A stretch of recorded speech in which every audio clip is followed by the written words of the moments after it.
Buongiorno e ben ritrovati con l'informazione flash di News Sicilia, i principali titoli della mattina. L'Ars ha rinviato l'esame della finanziaria dopo la sospensione. La seduta di ieri è stata riaperta poco prima dell'1 di notte per comunicare che i lavori sono stati rinviati a venerdì 27 dicembre alle ore 15. Sarà necessario approvare tutto entro il 31 dicembre per scongiurare l'esercizio provvisorio.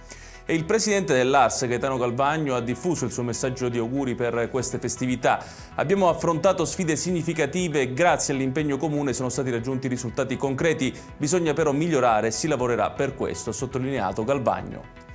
Approvato dall'assessorato regionale dell'istruzione il piano di dimensionamento e razionalizzazione della rete scolastica in Sicilia per l'anno 2025-2026. Secondo il decreto firmato dall'assessore Mimmo Turano, sono 23 le istituzioni scolastiche che sono state soppresse in tutta l'isola, la maggior parte a Palermo.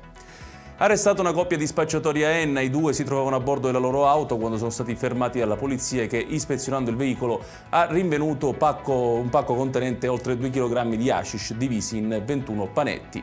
Infine, maxi sequestro di merce contraffatta a Comiso nel Ragusano. La Guardia di Finanza ha scoperto un negozio abusivo all'interno di un garage in cui venivano venduti articoli falsi, oltre 3.000 i capi di abbigliamento sequestrati. Ed è tutto per questa edizione, tutti i dettagli su queste notizie li trovate come sempre sul nostro sito www.newsicilia.it. Grazie per averci seguito e buon proseguimento di giornata.